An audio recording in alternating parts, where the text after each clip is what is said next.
할렐루야. 3월 10일 말씀 묵상을 나누고자 합니다. 어떻게 월요일 잘 보내시고 계시는지요?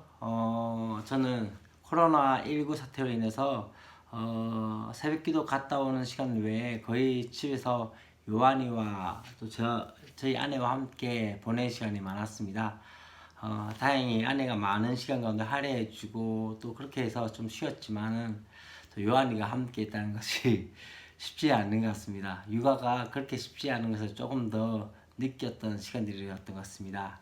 그러면서 좀 더 느꼈던 것 중에 하나가 한 사람을 키우고 또 세우고 한다는 것이 그렇게 쉬운 작업이 아니구나 라는 생각들을 조금 했던 시간이 되었습니다.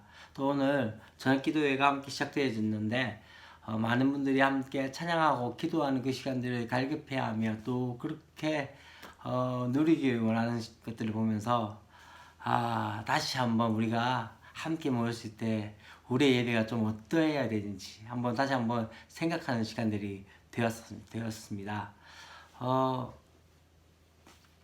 그런 것 같습니다. 더 중요한 것 중에 하나는 이제 아마 3월 15일 주일 예배 이후에는 어떻게 아직까지 될지에 대해서 결정난 것이 없지만은 그 이후에 만일 이제 예배가 되어질 때 우리가 어떠한 마음으로 함께 예배하며 어떠한 마음으로 함께 하나님께 나가야 될지에 대한 생각들을 좀 깊이 있게 했으면 좋겠습니다. 고난이라는 것들이 우리 가운데 쉽지는 않은 것 같지만은 그 상황 가운데서 다시 한번 보고자 하는 것은 그 가운데 하나님의 인도하심이 어떻게 될지에 대한 그 기대감을 저버리지는 않았으면 좋겠다는 생각이 들어집니다. 오늘 말씀도 비슷한 것 같습니다. 오늘 함께 볼 말씀이 마가복음 4장 35절부터 41절까지 말씀입니다. 이 말씀의 내용들을 보면 다음과 같습니다. 예수님께서 이제 제자들과 함께 건너편으로 배를 타고 가시다가 큰 풍랑을 만나게 되어집니다. 제자들이 이 상황들을 모면하기 위해서 수많은 노력들을 하지만 허사가 되어지고 배 고물에서 주무시고 계시는 그 예수님을 보고 제자들이 예수님을 깨워서 지금 우리가 죽게 되었는데 우리 돌보시지 않겠습니까? 라는 그 말씀에 예수님께서 어떻게 하십니까? 바로 잠잠하라 고요하라 바다와 바람에게 그렇게 선포하니 잔잔하게 되어졌고 그로 인해서 서로 이야기한 것들이 그가 누구이기에 바람과 바다도 순종하는가 라면서 말씀을 마칩니다. 오늘 우리가 첫 번째 보고자 하는 것은 예수님께서 35절 말씀에서 우리가 저편으로 건너가자 하시니 하면서 저편을 이제 건너가게 되어진 상황입니다. 근데 중요한 것은요, 예수님께서 말씀하신 그 상황 가운데서 풍랑을 만났다는 것을 우리는 보아야 합니다. 무슨 말이냐면 주님과 함께 동행하는 삶 가운데서도 광풍은 몰려오게 되어졌습니다. 우리 인생 가운데 늘 순풍만 있고 돛단듯이 그렇게 순적한 삶만 살지는 않는다는 것이죠. 참 중요한 것 중에 하나는요, 우리 가운데 느닷없이 폭풍과 몰아칠 때도 있고 느닷없이 또 어떤 것이 있게 되어집니까? 생각지도 않는 파도가 우리를 덮치는 경우들이 있습니다. 지금도 어떠합니까? 지금 예수님께서 말씀하셔서 건너편을 건너가는 상황임에도 불구하고 지금 풍랑을 만났다는 것은 우리 가운데 우리의 삶 가운데서도 동일하게 그런 일들이 일어난다는 것이죠. 어쩌면 지금의 상황도 그렇지 않습니까? 지금도 우리 가운데 지금 시대적으로 가장 큰 풍랑 중에 하나를 만난 것 같이 지금 어려운 상황 가운데 있습니다. 이 상황 가운데 우리가 보아야 할 것은 무엇일까요? 여러분, 때때로 이것이 우리 가운데 이런 물음이 있게 되어집니다. 주님과 동행하고 신실하게 사는 이에게 고난이 닥쳐온다는 것은 우리 가운데 어쩌면은 질문을 던지는 상황이 아닐까요? 왜 하나님께서 또 언제까지? 참 이것이 이제 수요일날 제가 이제 하박국 말씀을 함께 나누게 될 텐데 이 물음이 하박국에서도 동일하게 나온 것을 볼 수 있습니다. 왜 악인이 의인보다 잘 살고 또 의인이 어느 때까지 이런 고난을 당해야 합니까? 라는 것들 또 의인이 왜 이렇게 되어야만 합니까? 라는 그 고민들, 그 질문들이 바로 하박국서의 질문 중에 하나입니다.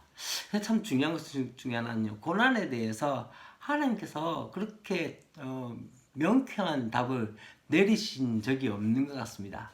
하박국에서도 그러한 모습을 볼 수 있습니다. 하박국에서도 이 하박국이 그 대답을 듣고자 했으나 하나님 다른 대답을 하시고 다른 이야기를 하시면서 그가 그럼에도 불구하고 그 상황 가운데서 깨닫게 되어진 것들이 가운데서 믿음으로 다시 한번 나가는 하박국의 모습들을 보게 되어집니다. 오늘도 어쩌면은 이런 질문, 왜, 어느 때, 또 왜 하나님께서 왜 이렇게 우리가 풍랑을 경험하게 하느냐. 근데 중요한 것은요, 이 광풍과 또 신앙의 고민들이 우리를 망하게 하는 것이 아니라 더 중요한 것은 우리의 믿음을 더 성숙하게 한다는 것을 아십니까? 우리 가운데 고난은 우리를 망하게 하는 것이 아니라 더 중요한 것 중에 하나는 하나님을 경험하는 시간들이고 하나님께 나아가는 시간이 될 수 있다는 것을 기억하셔야 됩니다. 그렇기 때문에 이유는 다 알 수 없지만 신뢰하는 마음으로 고난을 헤쳐서 어떻게 해요? 주님의 신실하신 인도하심을 바라보며 나가는 것이 믿음의 사람의 모습이 아닐까요? 형통한 삶은 결코 고난이 없는 삶이 아닙니다. 고난이 없는 순종한 삶, 그런 삶이 아니라 고난 가운데서도 누구와 함께? 주님과 함께 동행하는 삶을 이야기하는 것이죠. 여러분 삶 가운데 광풍은 무엇입니까? 지금 우리의 시대 가운데, 우리의 상황 가운데 이 코로나라는 광풍 가운데 어쩌면 때때로 그냥 그렇게 넘어가기 원하지만 더 중요한 사실 중에 하나는 이 가운데 하나님께서 주신 메시지를 찾아가야 합니다. 이 가운데 하나님께서 말씀하시고자 하는 그 은혜를 봐야 합니다.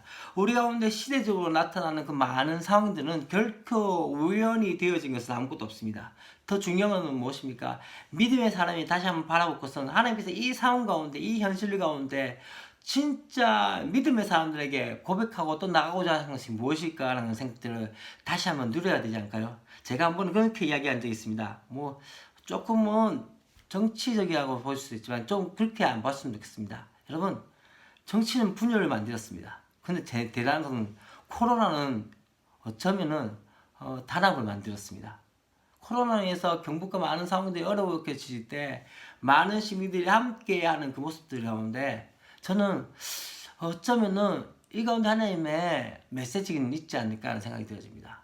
여러분, 지금 이 땅이 분열과 많은 분열 가운데 있는 이 상황들을 보면서 하나님 그럼에도 불구하고 이 코로나 사태로 인해서 다시 한번 때때로 그 가운데 한쪽에서는 불신과 그런 것들이 되어진 상황 가운데 있지만 또 한쪽에서는 무엇이 되어진다면 그럼에도 불구하고 경북과 대구를 사랑하며 함께 나아가며 또 많은 자원봉사자들이 또 많은 사람들이 그 가운데 자신의 직업과 자신의 모든 상황들을 내려놓고 함께 와서 섬기고 있고 또 하나됨의 역사들을 만들어 간다는 것은 무엇입니까? 이것이 바로 진정한 하나님의 역사가 아닐까요? 여러분 시대 가운데 진짜 하나님께서 원하시는 것들을 보았으면 좋겠다는 생각이 되어집니다. 교회도 동의하는 것 같습니다. 교회 가운데 이것이든 저것이든 그것이 아니라 우리 안에 예수의 영으로 그리스도의 영으로 하나님의 역사들이 있기 원하며 그것을 맛보아야 하지 않을까라는 생각들이 되어집니다. 또 한 가지 이제는 예수님께서 하셨던 그 사역들의 모습들을 바라보면서 예수님께서 고물에서 베개를 베고 주무시더니 다시 말하면 이 풍랑 가운데서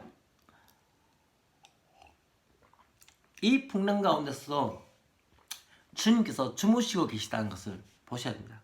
얼마나 많은 이 사역들을 감당하고 계셨는지 식사할 겨를도 없고 또 바쁜 일상 가운데서 이렇게 풍랑으로 흔들리는 배 가운데 주무시고 있다는 것은 그만큼 사역에 지쳐있는 그 모습들을 보일 수 있습니다. 그럼에도 불구하고 그분이 그렇게 하셨던 것은 무엇입니까? 바로 자기가 섬기고 있는 많은 영혼들을 목자 없는 양같이 여기시고 가르치고 표를 채워주시기 위해서였던 것이죠. 자신을 희생하지 않고는 타인의 필요를 채울 방도가 없기 때문에 예수님께서는 어떠하셨습니까? 자기 몸을 십자가에 내어주시기까지 사람들을 섬기셨다는 것을 우리는 보셔야 됩니다. 참 중요한 것 중에 하나는 우리가 이 땅 가운데 섬겨야 할 존재인 것을 아십니까? 주님께서 그 일을 하셨고 주님께서 그 사역을 하셨던 것을 우리는 바라보아야 합니다. 주님께서 어떻게까지 주님께서 고물에서, 다시 말하면 그 배에서 그 흔들린 파도 가운데서도 지쳐서 주무셨던 그만큼 사역을 감당하셨던 것. 그럼 때때로 내 가운데 사역이 많다고 이야기하고 힘들다고 이야기할 때가 있습니다. 주님은 어떠하셨을까요? 우리 위해서 섬기셨던 주님은 어떠하셨을까요? 저 또한 그랬던 것 같습니다. 사역이 많고 조금의 사역에 대해서 많아졌을 때 힘들어졌을 때가 있습니다. 그런데 잠시 잠깐 또 생각할 때 하나님께서 저에게 이렇게 사역을 주신 것이 얼마나 감사하고 기쁨인지를 다시 한번 깨달았을 때 있었습니다. 여러분, 참 중요하다고 생각이 되어집니다.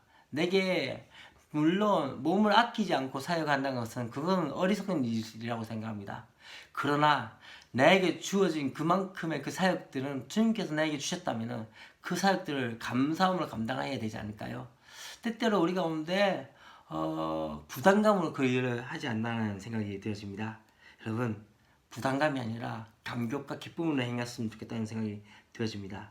마지막으로 우리가 함께 볼 것은 바로 39절부터 41절까지가 말씀 가운데 그분이 누구신지에 대한 것들을 다시 한번 봐야 됩니다. 바람과 바다를 잠잠케 하시는 분.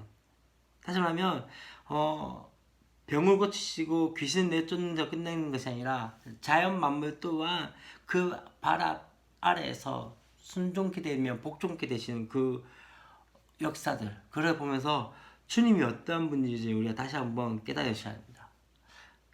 제자들이 그렇게 얘기했죠. 제자들이 수많은 병이 고쳐지고 또한 귀신들이 쫓겨나는 것을 바라보면서 그 가운데 보았지만 오늘 이제는 자연 만물 또한 그분의 발 앞에서 순종하는 분. 그래서 어떻게 해요?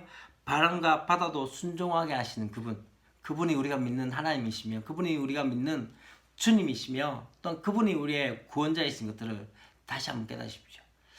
지금 하여튼 모 종교 집단에 한 총수가 그렇게 엎드리며 절하는 그 모습 가운데 이 신천지 일각에서는 그렇게 이야기한답니다. 그분께서 그렇게까지 낮아지셨다니 이야기하는 경우를 들었습니다. 그렇지 않습니다.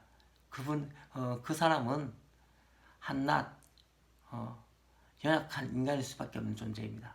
우리 하나님은 어떠한 분이십니까? 그분은 바람과 바다도 순종케 하시는 분이신 것을 믿고 그 만왕의 왕이시고 만유의 주가 되신 그분을 함께 섬기고 난 것이 기쁨이 될 수 있는 저와 여러분이 되었으면 좋겠습니다.